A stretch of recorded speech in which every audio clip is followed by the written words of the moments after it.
Police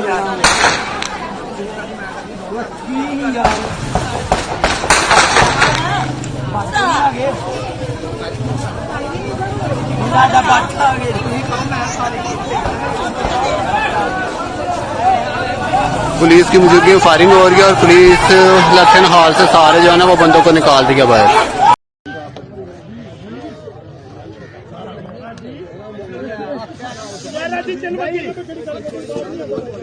गोली होनी अली थले रही, अली थले रही। पीटीआई के एमएनए साहब सामने बैठे हुए हैं, ठीक है, फायरिंग हो रही है। ये मल्ली साहब पास बैठे हैं, बदमाशी कर रहे हैं, ठीक है, ये बदमाशी हो रही है। अभी खोल वगैरह उठा रहे हैं।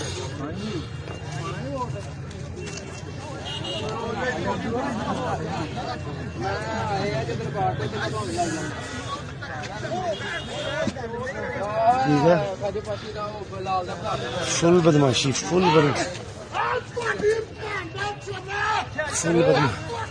पीटीआई वाले फुल बदमाशी कर रहे हैं, फुल बदमाशी कर रहे हैं। आप सब लोग देख सकते हैं, फुल बदमाशी डस्का में, ये डस्का कलां प्राण डस्का में फुल बदमाशी हो रही है, फुल बदमाशी जिसको कहते हैं। ये कानून के मुहाफिज जो वो भी पास खड़े हैं, ठीक है, फुल बदमाशी कर रहे हैं।